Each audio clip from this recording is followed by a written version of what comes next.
እነዚህ የናጋ ማህበረሰብ አባላት ጦረኞች ናቸው። ጠላት ሲመጣባቸው ከበሯቸውን ደልቀው የሚጠራሩ፣ ምግባቸውን ለመሸፈን የቆመ ተራራ ላይ እርከን ሰርተው በሚያመርቱት ሩዝ ጠግበው የሚያድሩ፣ ከህንድ ለመገንጠል ጫካ ገብተው የነበሩና ከዓመታት የጫካ ውስጥ የትጥቅ ትግል በኋላ በተደረገ ተኩስ አቁም ህንዳዊነታቸውን ተቀብለው የሚኖሩ አስደናቂ ህዝቦች ናቸው። ታዳጊ ወንዶችና ሴቶች ልጆቻቸውን ሁለንተናዊ ብቃት የሚያሰለጥኑበት የራሳቸው ማዕከል አላቸው። ለዛሬም ስለ ናጋ ማህበረሰብ አስገራሚ ባህልና አኗኗር በማሳያችን እናሳያችኋለን። አብራችሁን ቆዩ።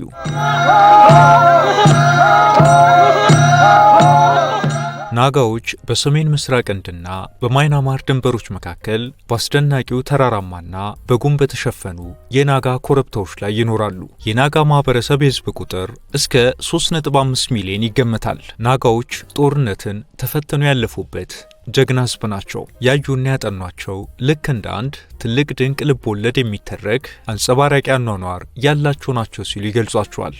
በታሪካቸው ናጋዎች አንድ ንጉስ ኖራቸው አያውቅም። ይልቁንም በተራራ ጫፎች ላይ በተመሸጉና ራሳቸውን በራሳቸው በሚያስተዳድሩ የመንደር አስተዳዳሪዎች የተዋቀሩ ናቸው። በእነዚህ መዋቅሮች ውስጥ የማህበረሰቡ ትልቅ የልብ ትርታ ሞሩንግ በመባል የሚታወቀው ከግዙፍ እንጨቶች ተፈልፍለው በሚሰሩ ድንቅ ቅርጻ ቅርጾች ያጌጠው የጋራ የወጣቶች ማደሪያ በዘመንኛ አጠራር ዶርሚተሪ ነው። ሞሩንግ ለናጋ ማህበረሰብ ወታደራዊ ሰፈር፣ ከፍተኛ የትምህርት ተቋምና የባህል ማዕከል ነው። ወንዶች ልጆች ገና ከታዳጊነት እድሜያቸው ጀምሮ ወደዚህ ተቋም በመግባት የአባቶቻቸውን ሕግጋትና ጀግንነት ይማራሉ። ይህ ማዕከል የታሪክ ማከማቻ ነው። የጎሳው ሽማግሌዎች የጎሳውን ታሪክ፣ ልማዳዊ ሕጎችንና ባህላዊ ግጥሞችን በዜማ ለወጣቶች የሚያስተላልፉበት ነው። ወጣቶች በጫካ ውስጥ የሚደረጉ የፓርቲዛን ውጊያዎችን፣ የመንደር መከላከያ ስልቶችንና ከቀርከሃ የሚሰሩ አደገኛ ወጥመዶችን ማዘጋጀትን በዚህ ማዕከል በሚገባ ይማራሉ፣ ይሰለጥናሉ። በተመሳሳይ መልኩ ለሴት ልጆች ደግሞ ሃንጊቾ የሚባል ማዕከል ያለ ሲሆን ልጃገረዶች የላቀ የሽመና ጥበብን፣ የግብርና ወቅቶችን አቆጣጠርንና የቤት አያያዝን በሚገባ ይማሩበታል።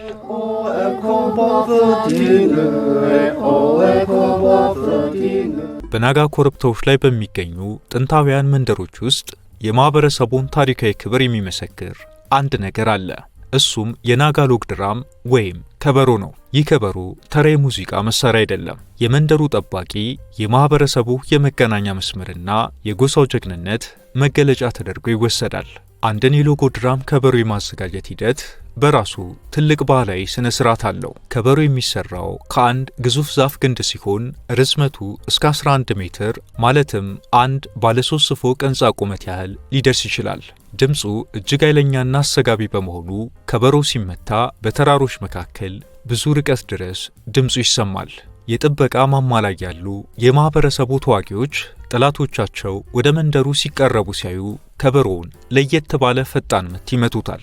ይህንን የሰሙ የመንደሩ ሰዎች ወዲያውኑ ራሳቸውን ለጦርነት ያዘጋጃሉ። የናጋ ጦረኞች ጠላትን አሳደው ድል መጥተው ሲመለሱም ከበሮ በደማቅና በረጅም ምት እየተመታ መላው መንደር በደስታ እንዲቀበላቸው ጥሪ ይተላለፍበታል። ይህ ከበሮ በመንደር ውስጥ እሳት ወይም ሌላ ድንገተኛ አደጋ ሲከሰትም ህዝቡን ለመጥራትና ለመሰብሰብ ያገለግላል። ለብዙ ዘመናት የውጭ ወራሪዎችን በጀግንነት የተከላከሉት ናጋዎች የራሳቸው የመንደር መሪዎችን፣ የራሳቸው የሆነ ያደን ባህልንና ጠንካራ ማህበራዊ መዋቅርን የገነቡ ናቸው።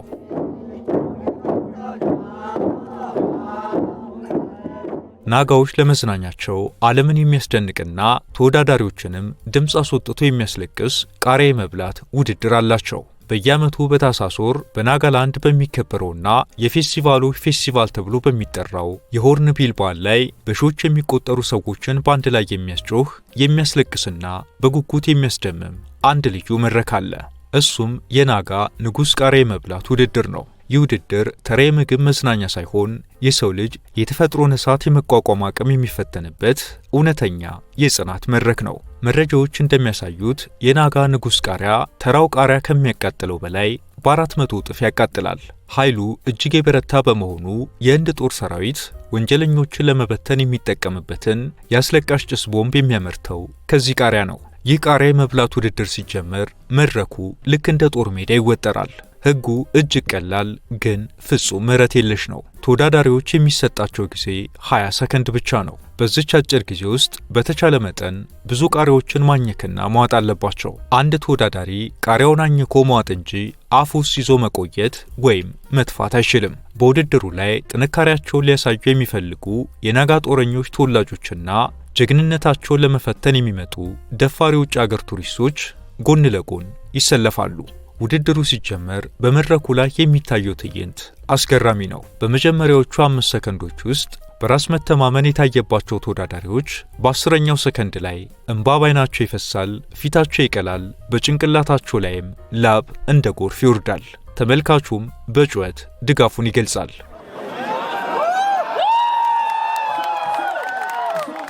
ቃሪያዎቹ ተቆጥረው ሽልማት የሚሰጥ ሲሆን ለአሸናፊውም ሆነ ለተሸናፊዎች በአስቸኳይ ቀዝቃዛ ወተትና ማር በብዛት ይቀርብላቸዋል። ይህ ቃሪያ መብላት ውድድር ጨዋታ ብቻ አይደለም። የናጋ ማህበረሰብ በተራራማው ምድር ላይ ካላቸው አስቸጋሪ የኑሮ ትግልና የጽናት ባህል ጋር የተያያዘ ነው። ቃሪያው ለምርታቸው ያላቸውን ፍቅር የሚያሳዩበት፣ ተመልካችንም በደስታና በጥንካሬ ስሜት የሚሞላ የሆረንቢል ፌስቲቫል እጅግ ማራኪና የማይረሳ ገጽታ ነው። የናጋ ሕዝብ ታሪክ ሲነሳ እጅግ አነጋጋሪ የሆነ ባህል አለ።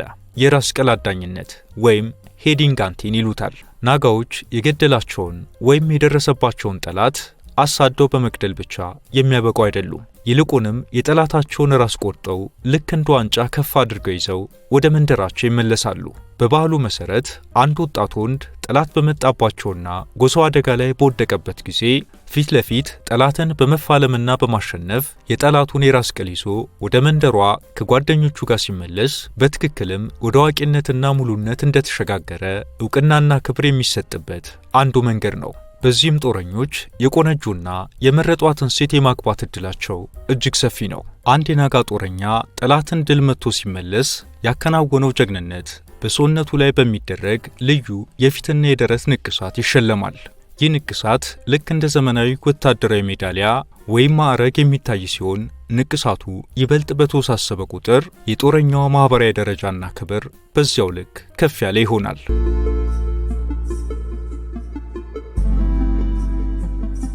አብዛኛው የናጋዎች መተዳደሪያ ግብርና ነው። በሰሜን ምስራቅ ህንድ በናግላንድ ኮረብታማ ምድር ላይ ሲጓዙ ተራሮቹ ልክ እንደ ግዙፍ አረንጓዴ ደረጃዎች ተቀርጸው ይታያሉ።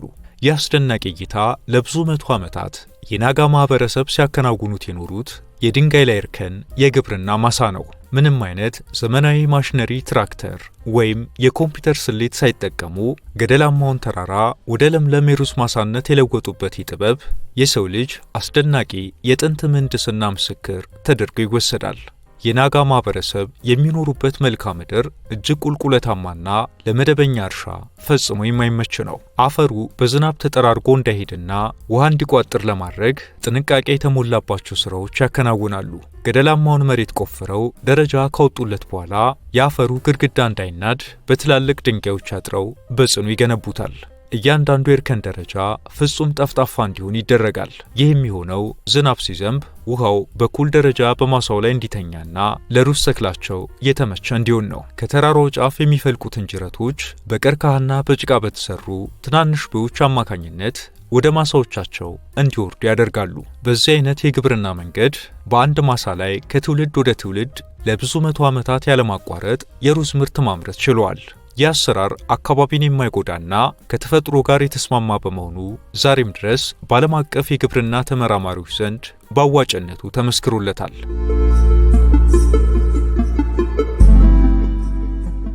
ሆኖም የናጋ ማህበረሰብ በ20ኛው ክፍለ ዘመን ክርስትናን እየተቀበለ በመምጣቱ ይህ ለዘመናት የኖረው የራስ ቅል አዳኝነት ባህል ሙሉ ለሙሉ እንዲቆም ተደርጓል። ባህሉን የሚያስቆሙት ወደ ናጋ ማህበረሰብ ጋር የሄዱት የአሜሪካ ባፕቲስት ሚስዮናውያን ናቸው። ሚስዮናውያኑ የክርስትና እምነትና የሰላም ስነ ምግባር ማስተማራቸው ባህላዊውን የጦረኝነት ሕግ፣ የጠላቶቻቸውን ጭንቅላት የመቁረጥ ልማድ ሙሉ በሙሉ አስቀርተውታል። የህንድ መንግስትም ድርጊቱን በሕግ ወንጀል አድርጎ ስለከለከለው ባህሉ ታሪክ ሆኖ ቀርቷል። ዛሬ ላይ ይህ ባህል የጠፋ ቢሆንም የዚያ ዘመን የመጨረሻዎቹ የነበሩና በወጣትነታቸው የጠላት ራስ ቆርጦ የተነቀሱ ጥቂት የናጋ አረጋውያን አሁንም በናጋላንድ ተራሮች በሕይወት ይገኛሉ። ቀደም ሲል በጎሳ ጦርነትና በተለያዩ ቋንቋዎች ተበታትነው የነበሩት ናጋዎች አዲሱ የክርስትና እምነት የጋራ መግባቢያ ቋንቋው ናቸው። ይህ ለውጥ ጠንካራ የናጋ የአንድነት ማንነትን ፈጠረ። ነገር ግን ይህ ጠንካራ የጎሳው አንድነት 1950ዎቹ ላይ ፍላጎቱ ወደ ሌላ ዓላማ አደገና ናጋዎች ሀገር መሆን አለብን፣ ህንዳዊነት ይበቃናል አሉ። የህንድ መንግስትም መገንጠልን አታስቡት ሲል በማሳሰብ ጭምር ምላሹን ሰጣቸው። ናጋዎችም እንግዲያው ለነጻነታችን እንዋደቃለን ሲሉ ታጥቀው ጫካ ገቡ። የብዙዎች ደም የፈሰሰበት ጦርነት በዚህ መልኩ ተጀመረ። የህንድ መንግስትም ናጋዎችን በብዙ ቀጣቸው። በኋላም የተኩስ አቁምና የሰላም ስምምነት ተደርጎ ማህበረሰቡ ናጋነታቸውን ሳይለቁ በህንዳዊነታቸው ቀጠሉ። ሆኖም አሁንም የአጠቃላይ የህዝቡ ጥያቄ ባይሆንም አልፎ አልፎ የነጻነት ጥያቄ የሚያነሱ የናጋ ቡድኖች እንዳሉ ይገለጻል። የህንድ መንግስት ግን ጉዳዩን ለአንዴና ለመጨረሻ ጊዜ መልስ ሰጥቶበት አልፏል።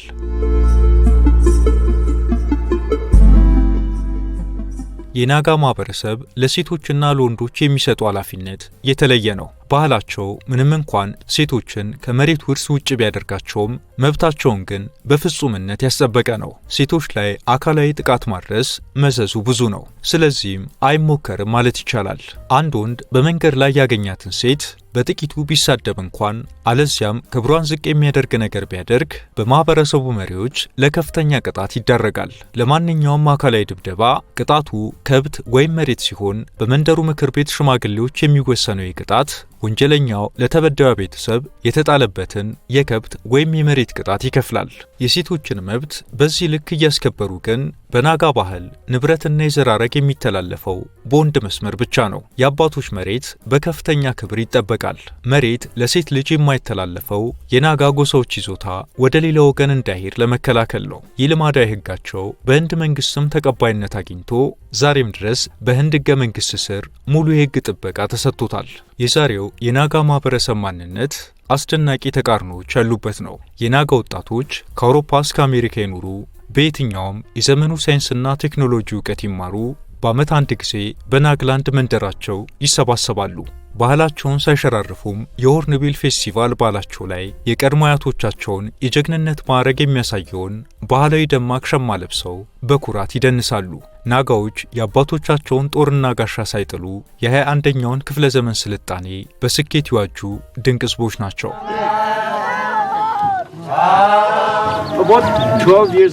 ናጋዎች ከተቀሩ ዓለም የተነጠለ ህይወትን ቢኖሩም ስማቸውን በዓለም አቀፍ ደረጃ የሚያስጠራ ሰው ግን አላጡም። ታዋቂዋ የብሪታንያ ቢቢሲ የዜና አቅራቢና ጋዜጠኛ ናጋ ሙንቼቲ የእናቷ ትውልድ ከዚሁ ከናጋ ምድር የመጣ ሲሆን ዛሬ በዓለም አቀፍ ሚዲያ ላይ ደምቃ የምትታይ የናጋ ህዝብ ኩራት ናት። የናጋን ማህበረሰብ ስም በስፖርቱ ዓለም መጀመሪያ ያስጠራው ዶክተር ቲያኦ ነው። እንደ አውሮፓ አቆጣጠር በ1948 የህንድ ብሔራዊ እግር ኳስ ቡድን በለንደን ኦሎምፒክ ለመጀመሪያ ጊዜ ሲሳተፍ ቡድኑን በኩራት የመራውና የመጀመሪያው ካፒቴን የመሆን ታሪክ የሰራው ይህ የናጋ ተወላጅ ነበር። ቲያኦ ለናጋ ማህበረሰብ የስፖርት ብቻ ሳይሆን የጽናት ተምሳሌት ነው። በስነ ጽሑፍና በባህል ጥበቃ ረገድ ደግሞ የናጋን ህዝብ ህመም፣ ተስፋና ጥንታዊ የአፍ ታሪኮችን ለዓለም ያስተዋወቀችው ታላቋ ገጣሚና ደራሲ ተምሱላ አዎ ትጠቀሳለች።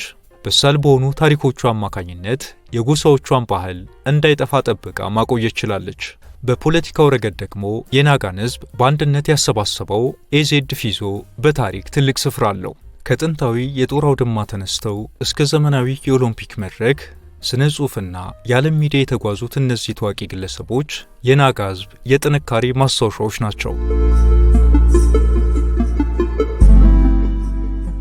የናጋ ማህበረሰብ ምግብ ተራራማውና ለእርሻ አስቸጋሪው መልክዓ ምድር የፈጠረው ውጤት ነው። ማቀዝቀዣ በሌለበት አካባቢ ምግቦችን ለረጅም ጊዜ ለማቆየት ሲባል የደረቀና የታጠነ ስጋን እንዲሁም ማፍላትን ወይም ፈርመንቴሽንን መሰረት ያደረጉ ልዩ ምግቦችን ያዘጋጃሉ። የምግባቸው ዋና መሰረት ሩዝ ሲሆን ይህ ሩዝ ከታጠነ ስጋ፣ ከቀርከሃ ቡቃያዎችና አሾኔ ከተባለ ልዩ አኩሪ አተር ቂጣ ጋር ይቀርባል። አሾኔ አኩሪ አተሩ ለሳምንታት እንዲፈላ ተደርጎ የሚዘጋጅ ሲሆን ምግቡ በተለያዩ ቅመሞች እጅግ ልዩና ጡም መዓዛ እንዲኖረው ይደረጋል። በናጋ ማህበረሰብ ዘንድ ታዋቂው ምግብ የታጠነ የአሳማ ስጋ ባሾኔ ሲሆን ይህ ምግብ ከአሳማ ስጋ፣ ከአሾኔ፣ ከዝንጅብል፣ ከነጭ ሽንኩርትና በዓለማችን እጅግ በሚያቃጥለው የናጋ ንጉሥ ቃሪያ ተቀምሞ የሚሰራ ተወዳጅ ምግባቸው ነው። የናጋዎች በዓላት ከግብርና ወቅቶች ጋር የተሳሰሩ ናቸው። ናጋዎች በውስጣቸው የተለያዩ ጎሳዎች ያሏቸው በመሆኑ ለምሳሌ የአንጋሜ የተባለው የናጋ ጎሳ በየካቲት ወር የሚያከብረው የ10 ቀናት የሴክሬኒ የንጽህና በዓልና አኦ የተባለው የናጋ ጎሳ በግንቦት ወር የሚያከብረው የሞታ አሱ የግብርና ዘር በዓል ይጠቀሳሉ። ሆኖም የናጋ ጎሳዎችን በአንድ ላይ ለማገናኘት ሲባል በየዓመቱ ከታህሳስ 1 እስከ 10 ለ9 ቀናት የሚከበረው ታላቁ የሆርንቢል በዓል በኪሳማ የበዓል መንደር ውስጥ የናጋ የእጅ ጥበቦች፣ ስፖርትና ምግቦችን ለዓለም የሚያስተዋውቁበት ትልቁ መድረካቸው ነው።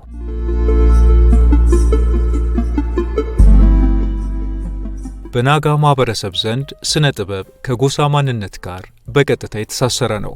ሴቶች በባህላዊ የሽመና መሳሪያዎች አማካኝነት የሚሰሯቸው ሸማዎችና ጨርቃጨርቆች ተራ አልባሳት አይደሉም። በእነዚህ ሸማዎች ላይ የሚቀረጹት የተለያዩ መስመሮችና ምልክቶች የለባሹን ግለሰብ ማህበራዊ ደረጃ፣ የነበረውን ጀግንነትና የቤተሰብ ሐረግን የሚገልጹ ምስክሮች ናቸው። ከዚህ በተጨማሪም ሌሎች ዕደ ጥበባት በስፋት ይገኛሉ። ከቀርከሃና ከሸንበቆ የሚሰሩ ቅርጫቶች ለዕለት ተዕለት አገልግሎት የሚውሉ ቢሆንም በውስጣቸው ባሉ ውብ የንድፍ ቅርጾች ይታወቃሉ። ለጦርነት የሚያገለግሉ ጦሮችና ለግብርና የሚያገለግሉ ዕቃዎች ባህላዊ መንገድ ተጠቅመው የሚሰሩ ሲሆን ለጌጣጌጥ የሚሆኑ የዶቃ ስራዎችም ከትውልድ ወደ ትውልድ ሲተላለፉ የኖሩ ናቸው።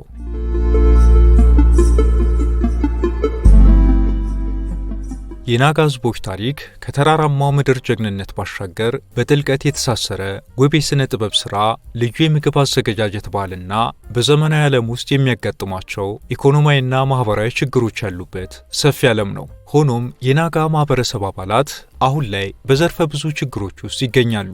የመጀመሪያው አካባቢው በህንድ ዳርቻ በመገኘቱ መሰረተ ልማቶች ማለትም መንገድ፣ መብራትና ኢንተርኔት አሁንም ችግር ናቸው። የእነዚህ አለመሟላት ግብርናቸውን ለማዘመንና ንግዶችን ለማስፋፋት ችግር ሆኖባቸዋል። አካባቢው ላይ ተጨማሪ የሥራ ዕድል ባለመኖሩ የግብርናው ዘርፍ የናጋ ማህበረሰብን ሁሉንም ለማስተናገድ በቂ እየሆነ አይደለም። ወጣቶች በአካባቢው ላይ የሥራ ዕድል ባለመኖሩ በተራራማው ምድር ላይ የሥራ አጡ ቁጥር ከፍተኛ ነው። ችግሩ ሲብስባቸው እንደ ዲማፑር ወደ መሳሰሉ የንግድ ማዕከላት በብዛት የሚፈልሱ ሲሆን ይህም ፍልሰት በከተሞች ላይ መጨናነቅን ከመፍጠሩም ባለፈ በገጠሪቱ የናጋ ማህበረሰብ መኖሪያ አካባቢ ደግሞ በብዛት አረጋውያን ብቻ እንዲቀሩ እያደረገ ነው። በእርግጥም ለአካባቢው መሰረተ ልማት በበቂ አለመኖር የህንድ መንግስት የበቀል ቅጣት እንደሆነ የሚገልጹ አሉ።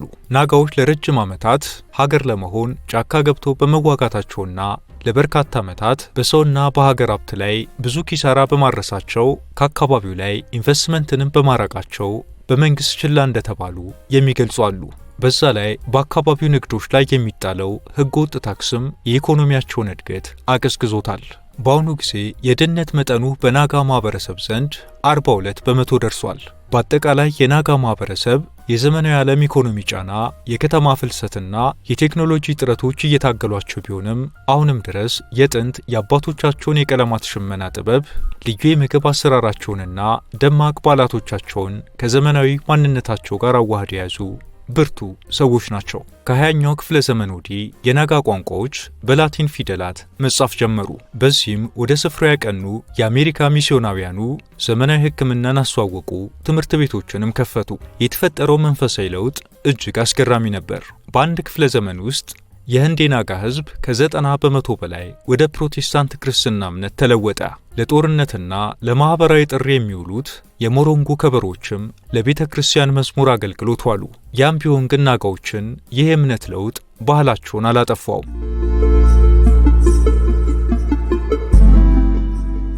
የናጋ ማህበረሰብ የዓለምን ግሎባላይዜሽን ተጽዕኖ በመቋቋም የጥንት ታሪካቸውን ከዘመናዊነት ጋር አዋህደው መኖር እንደሚቻል ለዓለም ያሳዩ በተራራማው ምድር ላይ የበሩ የጥንካሬ አርአያዎች ሲሉም ጸሐፍት ይገልጿቸዋል። አብራችሁን ስለቆያችሁ እናመሰግናለን። ላይክና ሰብስክራይብ በማድረግ እንዲሁም የተሰማችሁን ኮሜንት ላይ በማስፈር አጋርነታችሁን እየጠየቅን በዚህ ጉዳይ ላይ ቢሰራ የምትሉት ቢኖር ሁሌም ዝግጁ ነን። የዛሬውን አበቃን። በያላችሁበት ሰላም